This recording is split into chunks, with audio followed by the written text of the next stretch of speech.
रेखा की जिंदगी के चंद बेहतरीन कामों में उमराव जान है और वो तब से लेकर अब तक मेरे ख्याल में उमराव जान ही बनी रहती है। टेलीविजन सीरियल के लिए उमराव जान हमारे कराची के निजी चैनल ने बनाया। मुझे ये सीरियल बहुत बुरा लगता है और बिल्कुल ऐसे बनाया गया कि जैसे किसी कॉलेज के अंदर फैंसी ड्रेस शो के सिलसिले में एक टेबलो पेश किया जा रहा है। और वालों को ये ख्याल आया और वही ख्याल आया हसन तारिक साहब, तो उन्होंने रानी बेगम को उमराव जान के किरदार में शाहिद साहब के मुकाबले में लिया और एक फिल्म बनाई जो आज भी पाकिस्तान की कामयाब तरीन फिल्मों में शुमार की जाती है। एक और फिल्म भी है जिसे जेपी दत्ता ने बनाया। उमराव जान का किरदार ऐश्वर्या ने किया और उनके साथ थे अभिषेक बच्चन, मगर इतनी बुरी उमराव जान बनाई नहीं जा सकती।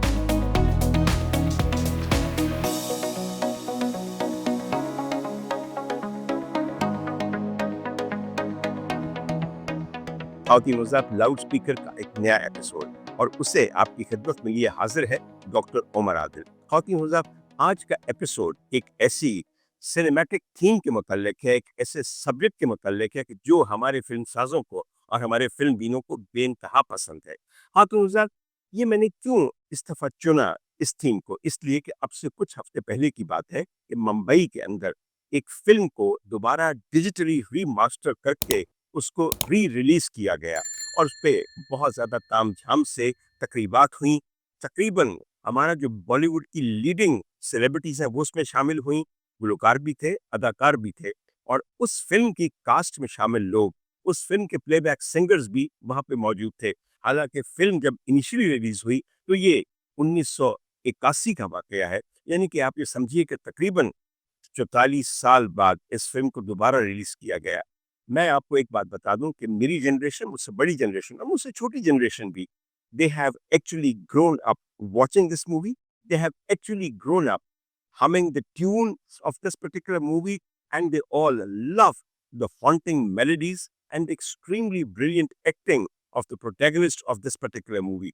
अब ये वाकया तो मुंबई में पेश आया, हम जिक्र लाहौर में इसलिए कर रहे हैं कि बुनियादी तौर पे इस फिल्म का ताल्लुक हमारी कौमी जुबान के साथ है, हमारे कल्चर के साथ है, जो कि साझा है।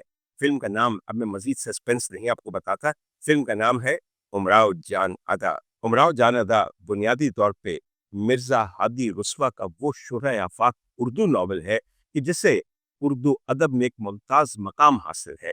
इस नावल को मिर्जा हादी रुस्वा साहब ने तकरीबन 1891 के दौरान लिखना शुरू किया और ये पहली दफा जब पब्लिश हुआ तो बिल्कुल 20वीं सदी की इब्तदा थी। बाकी नौजाद शुरू से ही पढ़ने वालों के लिए ये नॉवल एक यक्ता चीज थी, एक मुनफरिद चीज थी, इसलिए कि बुनियादी तौर पे लखनऊ की एक तायब हो जाने वाली गोशा तन्हाई में रहने वाली एक तवाइफ की कहानी थी। और तवाइफ की कहानी हो और हमें पसंद न हो, हम सब तवाइफ पे जान देते हैं और हम सब तवाइफ को लान तान और गालियां देना भी अपना फर्ज अव्वली समझते हैं। दरअसल तवाइफ हमारे मुआशरे का, हमारे मुस्लिम सोशल मुआशरे का एक ऐसा किरदार है कि जिसकी जिंदगी ढकी छुपी रहती है, मगर आप जानते हैं कि हमें कितनी कुरेद रहती है कि ये जो तवाइफें होती हैं ये किस किस्म की औरतें होती हैं, कौन लोग हैं जो अपनी बेटियों को मुजरे पे बिठाते हैं। और मुजरा तो आप जानते हैं तमहीद है असल कारोबार की। एक दफा तमाशबीन को रिझा लिया, मुजरे के दौरान गजल सुना के रक्स करके, तो फिर शब बसरी की राह उस्तवार हो गई और शब बसरी के साथ आप जानते हैं कि हमारे इस पूरे बाजार का कारोबार चलता है। ये औरतें शादी किससे करती हैं, इनके बच्चे होते हैं या नहीं, इनके भाई और इनके बाप इतने बेगैरत क्यों होते हैं, इनकी माएँ इनकी नायकाएं क्यों होती हैं, और क्या तवाइफ कभी किसी से मोहब्बत करती है या हमेशा ढकोसला बेचती है मोहब्बत का, वफा के नाम पे जफा बेचती है और लोग आगे बढ़ बढ़ के उसे खरीदते हैं। किस तरह तवाइफ इतनी सख्त जान होती है कि अपने चाहने वालों को कंगाल करके छोड़ती है, उनका दिवालिया निकाल देती है, वगैरह वगैरह वगैरह।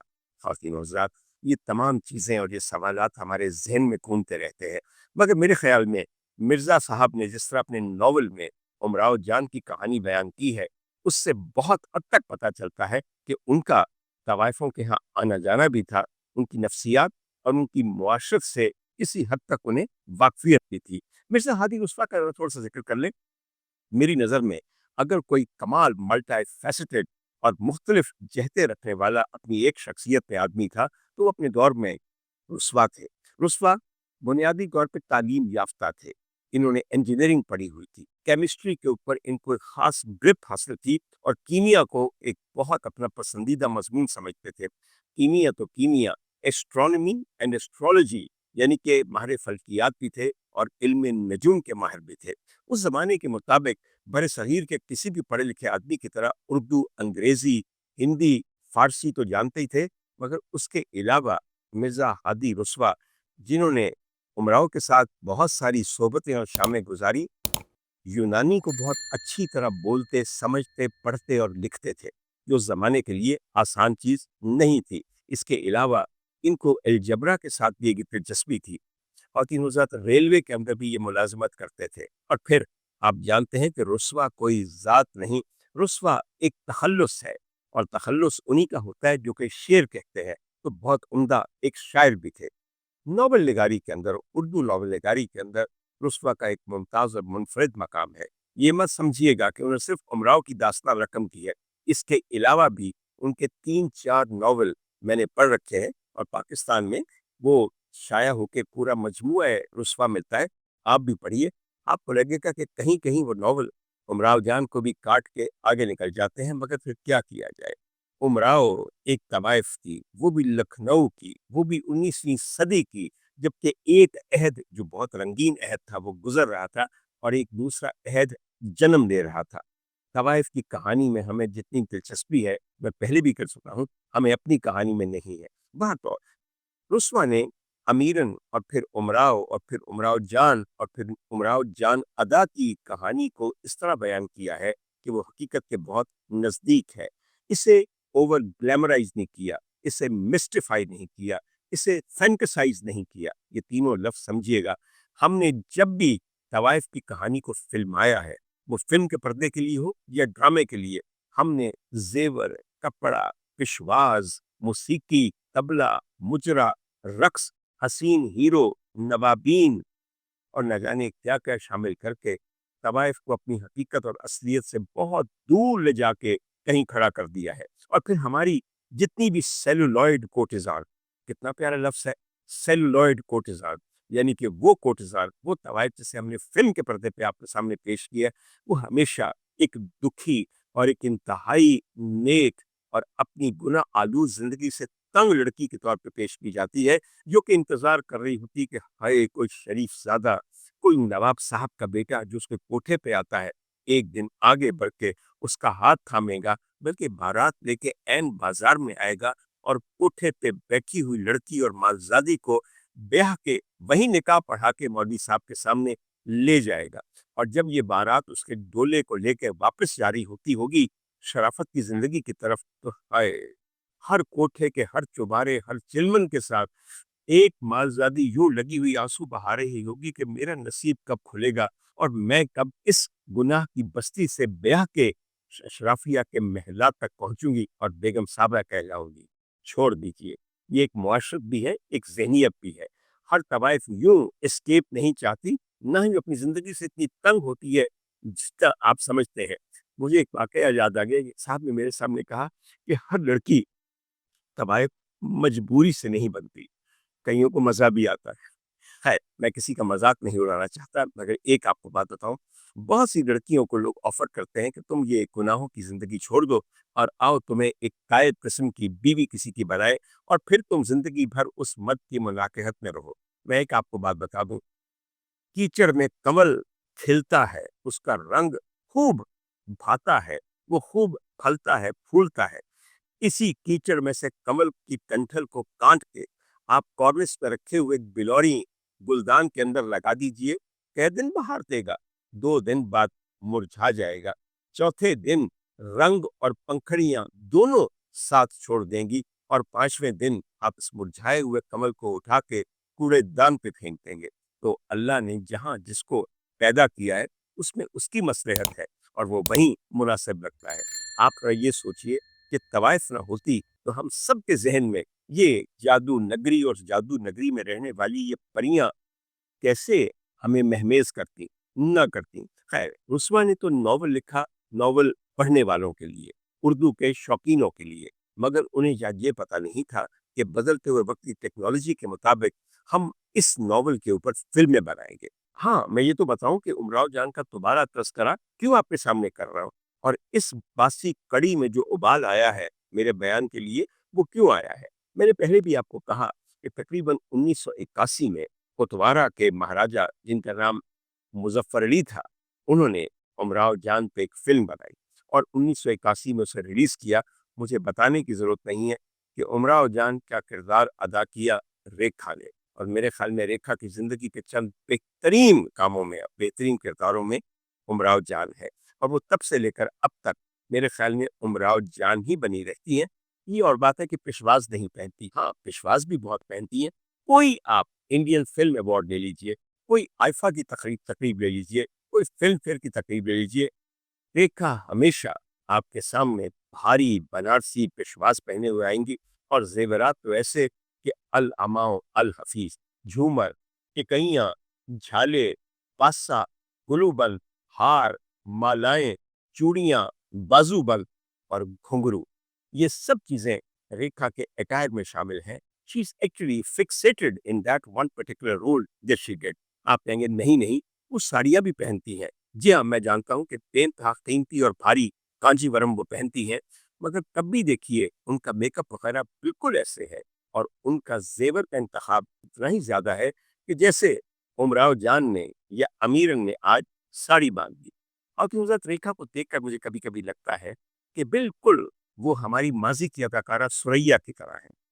सुरैया की भी कभी शादी नहीं हुई, अफेयर्स बहुत चले। खैर, इनकी तो शादी हो चुकी है, मगर सुरैया का आलम यह था कि अपने वक्त में बेइंतहा मकबूल थी, बेइंतहा कमाया, दिल की दुनिया कभी आबाद ना हो सकी, और जेवरात में हमेशा अपने लिए कोई ना कोई आसाइश और आराम ढूंढा। इतने झूमर, टीके, हार, मगर पहनती थी, और एक पूरा क्रिसमस ट्री लगती थी। जगमग जगमग करती साड़ी होती थी, काले जुट बाल रंगे होते थे बुढ़ापे के अंदर भी, और वजन भी मेरी तरह जरूरत से बहुत ज्यादा था। मेरी जब उनसे एक मुलाकात हुई, उनका इंटरव्यू लेने के लिए मैं मैरीन ड्राइव उनके घर पे गया, और बात खत्म हो गई, और नूरजहां का जिक्र था। मैं मैडम के बारे में ही उनसे पूछने के लिए गया, तो बेइंतहा मजे की गुफ्तगू हुई। तो जब मैं निकलने लगा और इजाजत चाही, तो कहने लगी, अरे माफ कीजिएगा, आपको डॉक्टर साहब बहुत तकलीफ होगी, मगर मैं क्या करूं, मेरे परस्तार हैं, उनके हजूम जमघटे ग्रोह के ग्रोह मेरे घर के दरवाजे पे खड़े रहते हैं। अरे पूरा ट्रैफिक इस सड़क का बंद किए रखते हैं, आने जाने वालों को तंग करते हैं, मगर मैं क्या करूं, मेरी मोहब्बत में गिरफ्तार है, उनको ना भी नहीं कर सकती, डांट भी नहीं सकती। आप ख्याल करके जरा नीचा सर करके निकल जाइएगा, ताकि आपको कोई तंग ना करे और अंदर के हालात ना पूछे। मैं जब बाहर निकला, तो वहां पे बंबई की कसैली, इंतहाई सीली, नमक से भरपूर साहिबी हवा थी, और कोई नहीं। मगर क्या किया जाए, कुछ लोग अपनी एक फैंटेसी वर्ल्ड में रहते हैं और शायद बहुत खुश रहते हैं। खैर, यहाँ तो बरसबील तस्करा मैंने जिक्र कर दिया आपसे बीबी सुरैया का, और सुरैया से मुझे मोहब्बत बड़ी है, इसलिए कि वो मेरी हम शहर है। सुरैया मुंबई जाने से पहले और पूरे बरसगीर के ऊपर हुक्मरानी करने से पहले लाहौर में रहती थी, और अपनी वालिदा और अपने मामू के साथ फिल्मों में काम करने के लिए मुंबई गई। वापस नहीं आई। आई होती तो क्या पता कोई अच्छा लाहौरी पंजाबी आदमी मिल जाता, और उनके भी हाथ गीले हो जाते।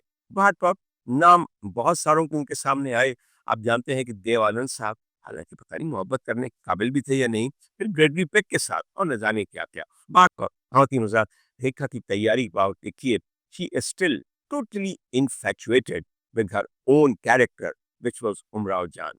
अब रेखा का जो एंटी थीसिस है, जो कैथारसिस हमें रेखा को इस पूरे एडॉर्नमेंट में, इस पूरी की पूरी एक खास किस्म की फैंसी ड्रेस में देख के होता है, तो वो किसके साथ होता है? फरजाना।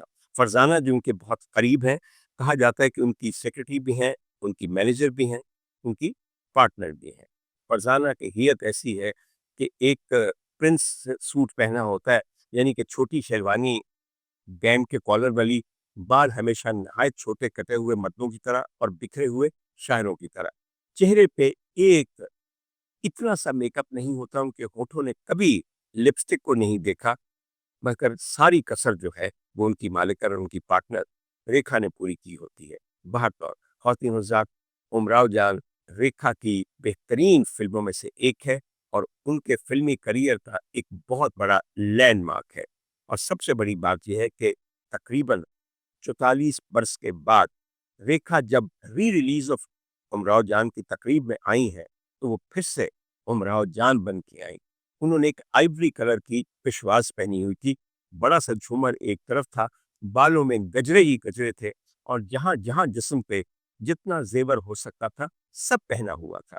और माशाल्लाह एजिलिटी और एनर्जी इतनी थी कि 70-71 साल की उम्र पे भी वो आज भी उमराव जान का कोई भी मुजरा आपके सामने पेश कर सकती थी। और उन्होंने वहां पे ऐसे रक्स किया और जो एक खास किस्म का घूम जाना होता है कथक का, वो आपके सामने पेश किया। तो Rekha is still very young, very energetic and extremely talented. खातिन और ज़ात, जिस खातून को वहां देखकर मुझे सबसे ज्यादा खुशी हुई वो बीबी आशा भोसले हैं। Asha Bhosle is the one who sang the various songs of Umrao Jan when Muzaffar Ali Saab made it and when Khayyam Saab composed them. मेरे ख्याल में आशा जी ने जो भी गाया, जिस जॉनरा में भी गाया है, कयामत की है। वो कैबरे हो जो वो हेलन के लिए गाती थी, वो गाना हो जो वो किसी भी और हीरोइन के लिए गाती थी, या वो मुजरा हो या वो मुजरई गजल हो जो उन्होंने रेखा के लिए उमराव जान ने गाया। मैंने जिक्र किया कि इस फिल्म का म्यूजिक दिया था खय्याम साहब ने। आप उन्हें खय्याम साहब कहते हैं, हम उन्हें ज़हूर हाशमी कहते हैं। वो इसलिए कि वो एक पंजाबी है। उनकी इब्तदाई तालीम मौसीकी के रमूस इस सिलसिले में बाबा जी चिश्ती साहब जैसे अजीम लाहौरी मूसीकार की जेर निगरानी हुई और ये उन्हीं के शागिर्द थे। बुनियादी गीत निगारी नहीं बल्कि गीत निगारी के बाद जो उसकी कंपोजिशन, ऑर्केस्ट्रेशन, प्रेजेंटेशन और अरेंजमेंट होती है, वो सब इन्होंने बाबा जी से सीखा। और जिसको ऐसा उस्ताद मुहैया हो कि वो खयाम क्यों ना बनेगा। खयाम के बारे में हम ये सब जानते हैं कि दिल चीज क्या है आप मेरी जान लीजिए, बस एक बार मेरा कहा मान लीजिए। ये इनकी कंपोजिशन है जो उन्होंने आशा भोसले की सिल्वर वॉइस, उनके कमाल के वोकल कॉर्ड्स के जरिए हमेशा के लिए महफूज कर दी। मगर इससे बहुत पहले खयाम हमारे दिलों में घर कर चुके हैं जब उन्होंने कभी कभी का म्यूजिक दिया। याद है आपको?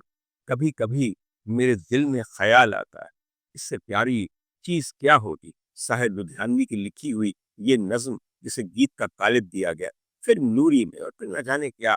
एक आपको और पर्स करूंगा आपको। जब भी कभी लता मंगेशकर से पूछा गया कि अपने बहुत ज्यादा पसंदीदा नगमात में किसी का जिक्र करें, और जब कभी मलिका तरन्नुम मादाम नूरजहां से पूछा गया कि आप ये बताइए मादाम कि आपको लता बाई का गाना कौन सा पसंद है जो उन्हें किस फिल्म में गाया, तो दोनों ने एक ही गाने का जिक्र किया और उस गाने के कंपोजर भी जनाब खय्याम साहब थे। This is a great complement for Khayyam. This is a great complement for anybody and specially for a musician like Khayyam. वो गाना था फिल्म रजिया सुल्तान का गाना, ए दिले नादा जुस्तजू क्या, जिसे हिमायूं पे पिक्चराइज किया गया और जिस फिल्म को डायरेक्ट किया कमाल अमरोही साहब ने। जी हाँ, कमाल अमरोही साहब मीना कुमारी वाले और फाकीजा वाले। मैं चाहूंगा कि अगर आप में से किसी ने ये गाना बहुत दिनों से नहीं सुना या कभी नहीं सुना, तो काइंडली जाके लता बाई मंगेशकर की आवाज में सुनिए कंपोजिशन खय्याम साहब की, ए दिले नादा।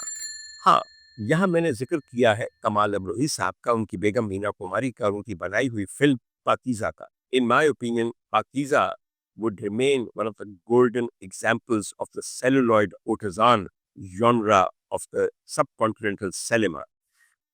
Pakiza remains a timeless classic.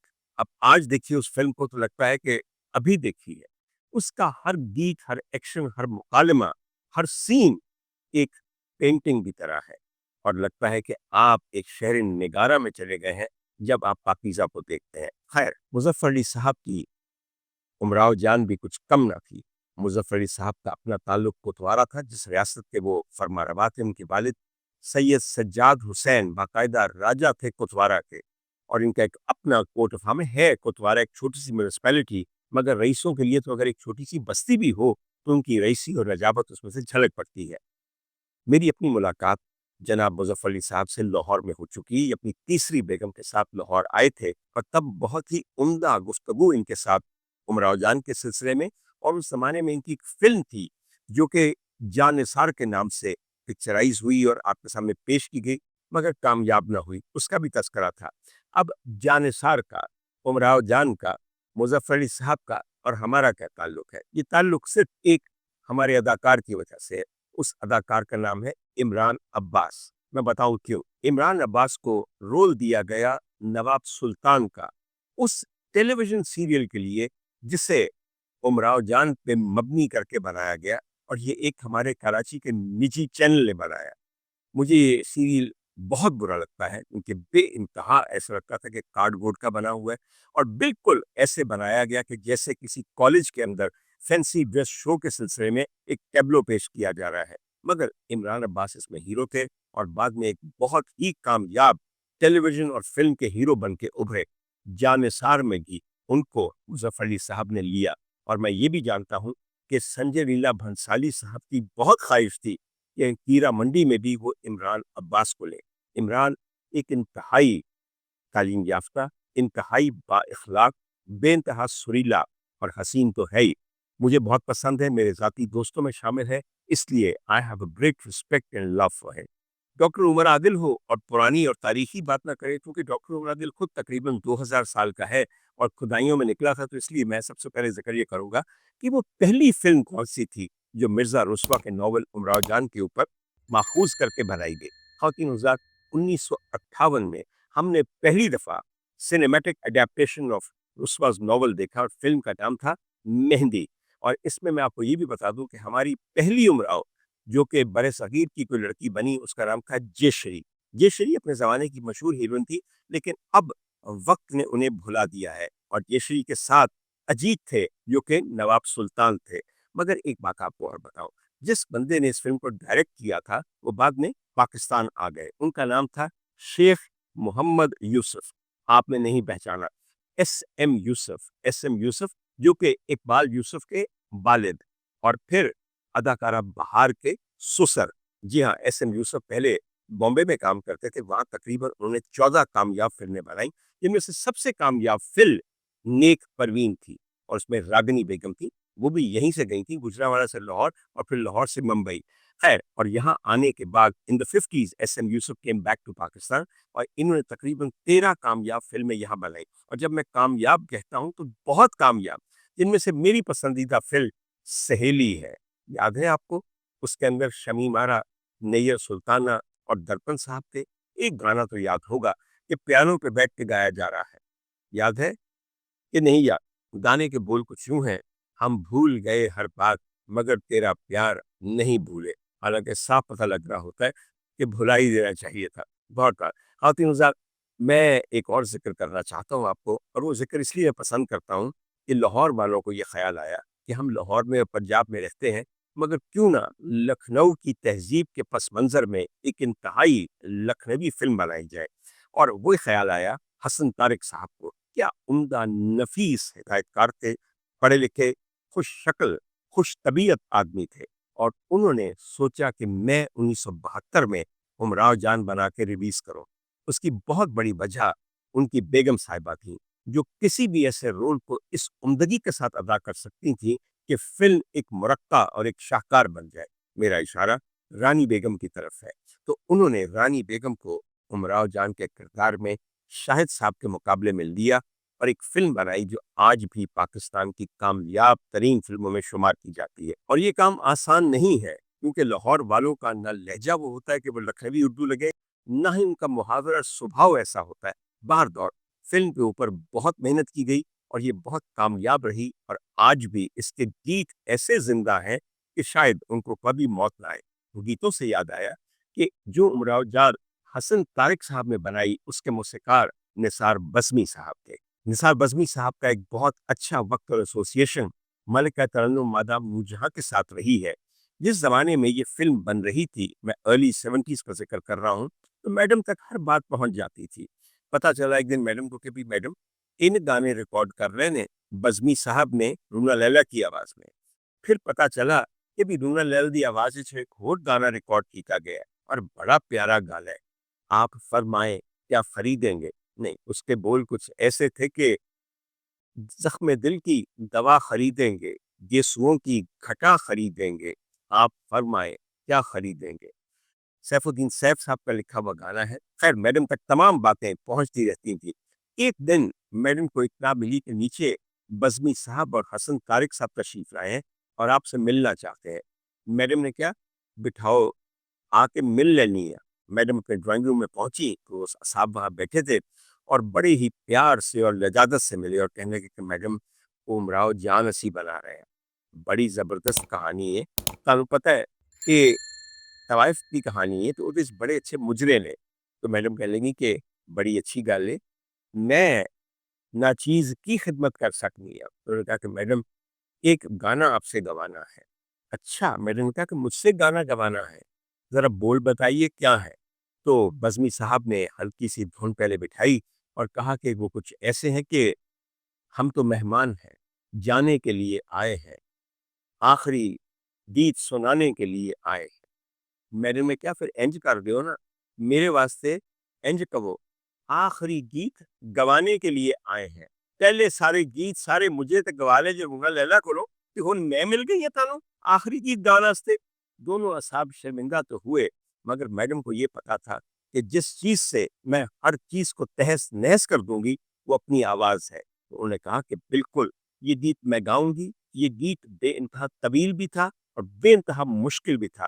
اس میں کئی جگہ آواز اتنی اونچی جاتی ہے کہ وہ تار استان تک پہنچ جاتی ہے اور پانچویں کالے سے آگے نکلتی ہے، جو صرف میڈم کر سکتی تھی. اگر کوئی اور خاتون اس گیت کو ہاتھ لگاتی یا گاتی تو یقین کیجئے یہ چیخ بن جاتی، یہ گیت نہ رہتا.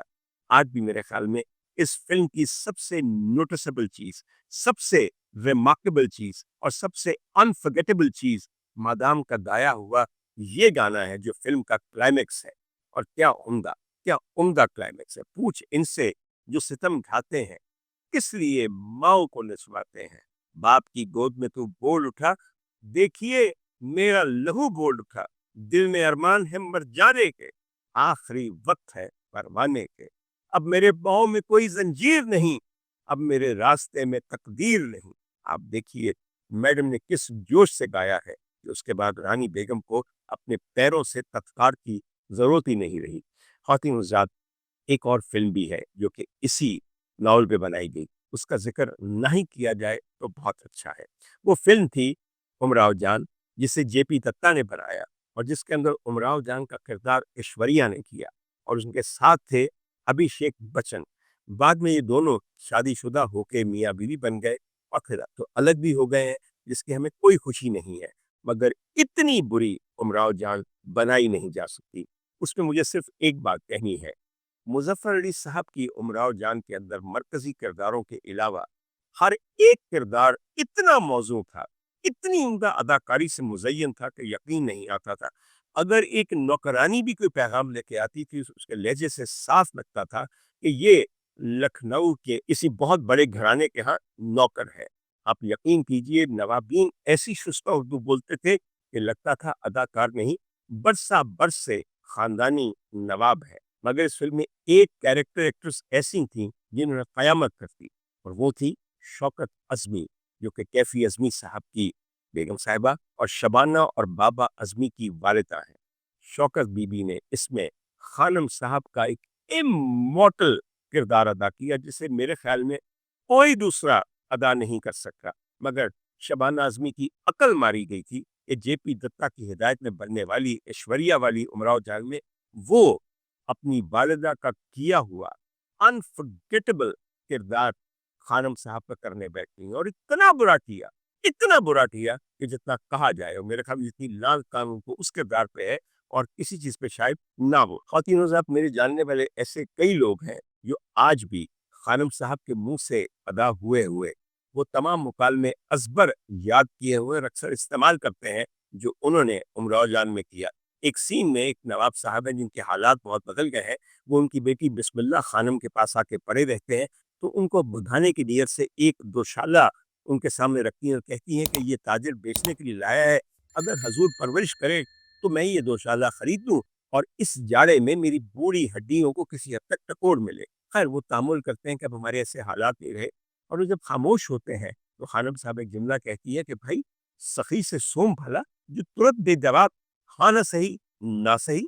اب کیا لباب صاحب، ہم اس درجے پہ پہنچ گئے ہیں کہ ایسے ایسے چیتھڑے ہمارے اور آپ کے درمیان آئیں گے؟ اور دیکھو صاحب، ایسی اردو، ایسا مجرئی اور طوائفانہ مکالمہ اور کیا ہوگا؟ مگر ایک آپ کو بات بتاؤں، جنہوں نے صرف امراؤ جان فلم دیکھی ہے ان کو چاہیے کہ ناول بھی پڑھے، کیونکہ جو سین اور جو مکالمے اس میں ہے شاید وہ کسی فلم میں نہیں ہے۔ ایک چھوٹا سا ذکر میں آپ کے سامنے کر دوں، امراؤ جان جو ناول ہے اس میں ایک طوائف ہے جن کے پاس ایک مولوی صاحب آتے ہیں اور کہتے ہیں کہ بھئی ہم جان دے دیں گے، ہمارے ساتھ وفا کرو، ہمارے ساتھ محبت کرو، ورنہ ہم جان دے دیں گے۔ خیر کچھ دن تو وہ یہ سنتی ہیں، آخر ایک دن تنگ آ کے کہتی ہیں مولوی صاحب ایسے جان دیتے بہت سو کو سنا، میں تو اس دن یقین کروں گی جس دن 40ویں کی بریانی کھاؤں گی۔ آئی سمجھ آپ کو میری بات کی کہ واقعی کوئی جان سے گزر کے دکھائے، مر جائے، 40 دن اوپر ہو جائے، مجھے بریانی ملے، میں کھا کے ڈکار ماروں تو یقین ہے کہ ہاں واقعی وفا کے نام پہ اور میری محبت کے نام پہ کوئی جان دے گیا ہے۔ یہ ہوتی ہے طوائف کی اصل ذہنیت۔ خواتین حضرات، اس ویلاگ کے بالکل اینڈ پہ میں اس ملاقات کا ذکر کرنا چاہتا ہوں جو میری شوکت عظمی صاحبہ سے کراچی میں ہوئی، اور یہ ہوئی 70s میں کیفی عظمی صاحب اور شوکت عظمی صاحبہ کراچی تشریف لائے۔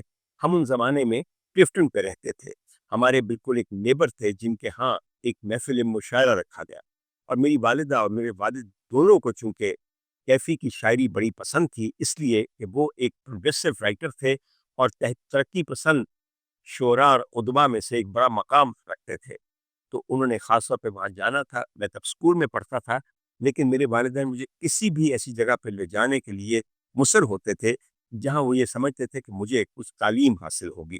مجھے آج تک یاد ہے کہ جب کھانے کے بعد مشاعرہ شروع ہوا اور لوگوں نے فرمائش کی بار بار کیفی صاحب سے، کیفی صاحب فلاں گیت سنا دیجیے، لکھا ہوا ان کا گیت وہ بہت مشہور ہوتے تھے۔ فلاں نے کہا نہیں، گیت کہاں، آپ نے غزل سنانی ہے۔ کوئی یہ کہے کہ نہیں کیفی صاحب نظم سنائے۔ اب کیفی صاحب پریشان ہو کے ادھر ادھر دیکھ رہے تھے، ان کے قریب ہی سوتی ساڑی پہنے ہوئے ایک بہت ہی پیاری لگتی ہوئی شوکت بی بی بیٹھی تھیں، ان کی بیگم۔ تو انہوں نے جب ان کی طرف دیکھا تو انہوں نے کہا کہ ہاں کیفی آپ یوں کیجیے کہ آپ وہ رسم آج کو سنا دیجیے جو آپ نے میرے لیے لکھی۔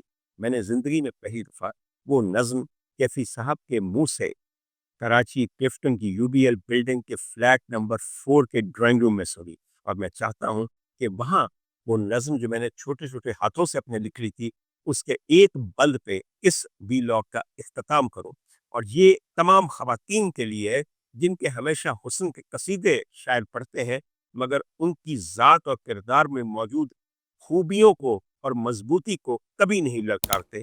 آئیے تمام خواتین سنیں اور دیکھیں کہ جب کوئی شاعر ترقی پسند ہوتا ہے تو وقت سے بہت پہلے اتنی عمدہ چیزیں لکھتا ہے۔ ملاحظہ کیجیے، اٹھ میری جان کہ میرے ساتھ ہی چلنا ہے تجھے، اٹھ میری جان میرے ساتھ ہی چلنا ہے تجھے، تو کہ بے جان کھلونوں سے بہل جاتی، تو کہ بے جان کھلونوں سے بہل جاتی ہے، تپتی سانسوں کی حرارت سے پگھل جاتی ہے، پاؤں جس راہ میں رکھتی ہے پھسل جاتی ہے، بن کے سیماب ہر ظرف میں ڈھل جاتی ہے، زیست کے آہنی سانچے میں بھی ڈھلنا ہے تجھے، اٹھ میری جان میرے ساتھ ہی چلنا ہے تجھے۔